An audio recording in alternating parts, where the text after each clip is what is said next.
my kind of stuff. Simulators. So tell me what this is.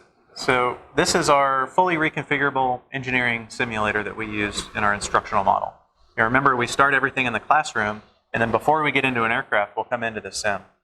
It's a side-by-side cockpit, but I can set the flight controls up as a helicopter, I can set it up as a fighter, or anything in between. And not only that, I can change the coefficients. I can bring up the plots that, in the classroom we say this second order response should look like this. Well, now I can come into the simulator, do a task, and bring up the plot of what's actually happening to help show and solidify what we talked about in the academics is actually happening in the aircraft. As we go more into the digital flight controls and computer-controlled things, is you start to change coefficients and gains and values. You can see how that might affect your flying qualities, not only in the simulator with the task, but also in the engineering plot. It's visual only, there's no movement.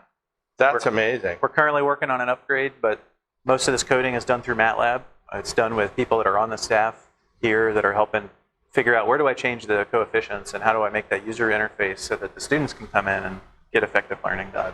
So this single seat simulator here is specifically designed for that shipboard task. Okay. So, carrier aviation has evolved dramatically over the last 100 years to the evolution now with the F-18 where we have such a precise flight control law that the workload really goes down for the pilot. But what I can do in this simulator is make it bad, try to evaluate which coefficient do I need to change in order to make this task easier for the pilot. And this simulator lets us do that in an engineering fashion. So do I need to close the loop on pitch rate? Do I need to close the loop on angle of attack or stick position or velocity rate, things like that. It's more to develop techniques and identify variables and try to isolate variables. And handling qualities means handling qualities is a part of our job that's very important. And that's how does the pilot operate the equipment when you're in the loop moving controls, what's the response of the aircraft? The flying qualities is just how the aircraft is built. But the handling part of it is still very important. What's the control field system? What's the feedback mechanism to the pilot? Are there forces appropriate in the stick? Or are there no forces? Do you get oral tones, oral feedback?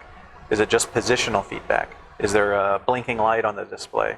All those mechanisms go into the handling qualities, which is still a very important part of our work. Trying to make it so that the task of landing at the ship, which is a very complicated, difficult task, trying to make that workload as low as possible so that the fleet aviator can go execute a complicated mission and not have to worry about landing safely on the ship. My understanding right now, though, is a modern F-18 one that's in the fleet, can land itself. Is that true? Or it still requires some pilot interface. Does it? But we've had an automated carrier landing system for about 40 years, and some of the older platforms had it too, which was radar-based. It integrated into the flight controls of the F-18, and the shipboard computer system would simply send positional commands to let the F-18 land itself.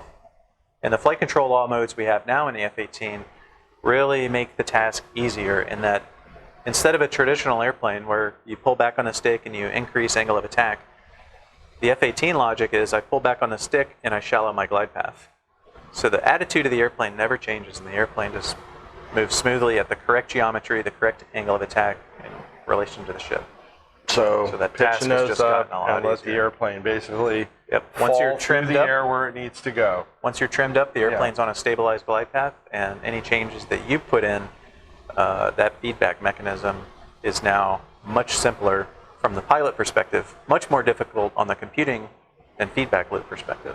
So flaps, hook, gear, all of it. Yep, that's part of the basic setup. It'll do it all itself. No, you still have to manually configure. So pilot puts the landing gear down, pilot puts the hook handle down, puts the flap lever down. Okay. But once you're trimmed and you engage the mode, then the airplane is very stable now in the landing configuration of the ship. Fascinating. Yeah, it probably really a little bit different than landing an F-14A, right? Or even go further back to the A-7, the F-8. Some of the early jet aircraft, they're very fast, had irreversible flight control systems. Right. We didn't spend nearly as much time then. We didn't know a lot of these things then. We knew that the task was hard. We accepted a lot of risks to get airplanes out to the fleet faster, and that's just part of how we did business. This is a replication of our C-26 Airborne classroom setup. In the back of the aircraft, which is a Metroliner, we have a control station and instructor stations for the integrated sensors. There's an AESA radar, which has an air-to-air and an air-to-ground mode. Those systems are integrated such that on these big flat-screen displays, we can develop a picture with the radar. I can bring a sensor on board, and then I can use that identification system to determine what that vessel is that I'm currently looking at in the sensor. I've got a complete replication of that airborne classroom here in an actual classroom. And again, we start in the classroom, we then come to the simulator, discuss topics, and then we go into the aircraft and do it for real. And we keep uncovering more stuff here. Now we're in a lab. So what is this? So this entire facility here is our instrumentation lab. Going back to the truth data and orange wire, instrumenting an airplane. That happens here. We've got a small team of 5 or 6 people that's in charge of instrumenting our airplanes so that our students can get back from a flight, take a piece of recordable media, insert it into the computers, and then out comes a big spreadsheet or a MATLAB file where they can then do post-processing and get some of that real engineering data for their reports. That is interesting. So they can download all that here. Mm-hmm. Very cool. And one of the more robust things, test pilots, we talked about control field systems and how much a stick displaces and how much force there is. So this, although it looks really old and looks really simple, is a very critical piece of our instrumentation. It's the force trainer. So the stick is instrumented and the pedals are instrumented so that when you sit in it, and if I want to tell you that when I pull G's, it's 20 pounds per G, well, how do you know what 20 pounds feels like? Okay. So close your eyes. Close my eyes. And then pull back on the stick with what you think 5 pounds is. Straight back into your lap. You think that's 5 pounds? Yeah, I think it's All 5 right, pounds. open your eyes. You're at 20 pounds. Wow. But what's also important to note is you put in a roll of 10 pounds. So you're not doing just a pull. So you're rolling. So relax the stick. Yeah. So I need only longitudinal. So another thing we can do as a tester is I'm going to fly differently. I'm just going to put my hand straight in the front and push it straight back. So you get no contamination on the lateral axis. You can Okay. only put in force. That's interesting. When you pull back, you don't realize that you're pulling like lateral across your body. It's a very common human system interface thing with a joist, with a center stick control. When you pull back, your natural tendency on your arm is to also tuck that to the right. Right. Interesting. And then rudders. So you can see 25, 50 pounds is almost nothing. Right. Oh my goodness. To get to 100 pounds? Wow. So a lot of our certification test points, let's say you're in a multi-engine propeller airplane. If an engine fails, part of that certification is a rudder force must be less than 100, 150 pounds, depending on the airplane. So how do you know that without instrumentation? Well, you can start to estimate it here. And that way it just becomes part of your brain and your muscle memory of, I've seen on the data, 5 pounds isn't very much when you pull it. Barely takes 2 fingers to do a 5 pound pull. So that helps us in our adaptability as we fly different aircraft. How long does it take somebody to do this? Let's say I'm just an average pilot coming in here. Well, I've probably already mastered that, right? From a standpoint of not. Well, no operational pilot thinks of 2 pound pull, 5 pound pull, 10 pound pull. That's very flight test specific. And it's part of the process that we go through in the course here, is learning those forces, because what happens if your instrumentation breaks? I need to be able to write some sort of report and at least communicate the results based on my own experience and my own data. That's interesting. So how long would it take to master this to where, I mean, you probably know it like back of your hand. But by the end of the 11-month course, most of our students should be pretty good at it. Should know it. We're in another room. This is looks like another lab. So this is a control room, which we are starting to put telemetry on our training aircraft. Our F-18 currently has a telemetry system that we're checking out. But if you go to a test program, think about NASA and the big control room and the monitors, well, we have that in flight tests. There's another facility on this base where the actual flight test aircraft are sending telemetered data down to the workstations. The engineers and the test conductor are on the ground monitoring safety of flight, safety of test parameters.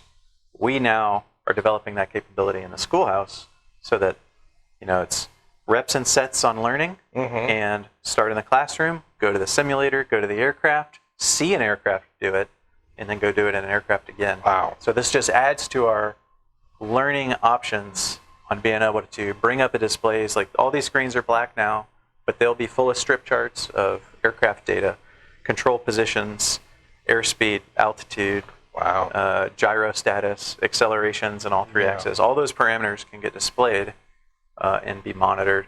The computer program can set flags if there's a limit that's exceeded, et cetera, et cetera. So pretty vital moving forward in the curriculum.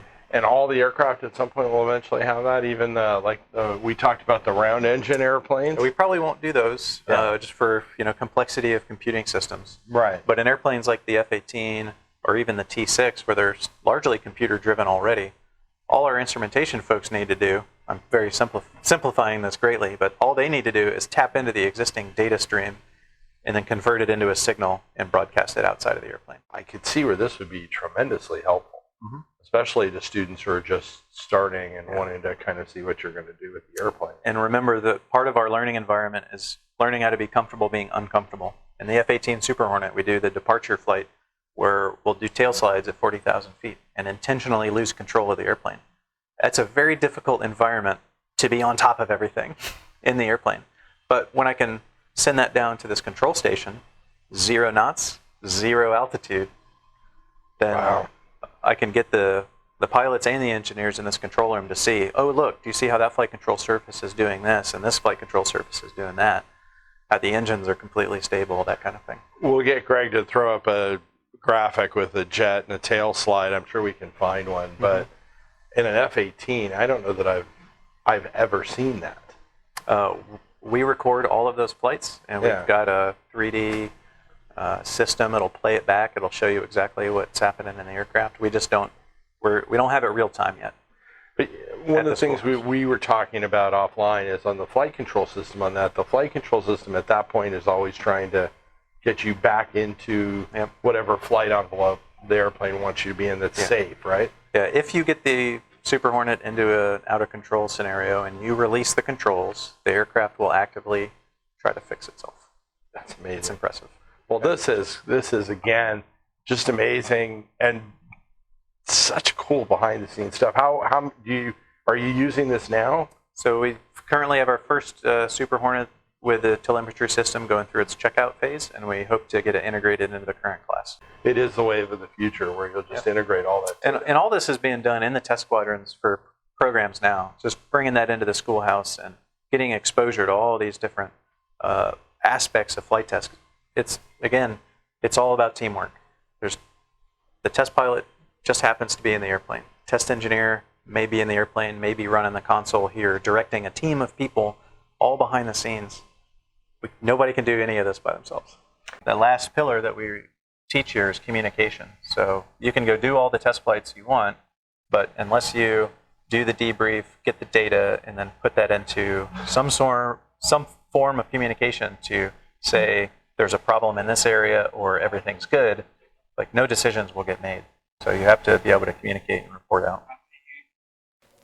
Anchors away, my boys, anchors away.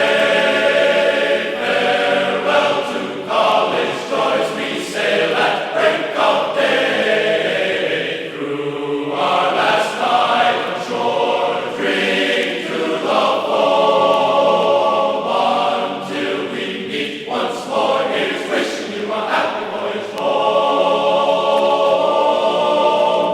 From the halls of Montezuma to the shores of Tripoli, we fight our country's battles in the air, on land and sea. First to fight for right and freedom, and to keep our honor clean. We are proud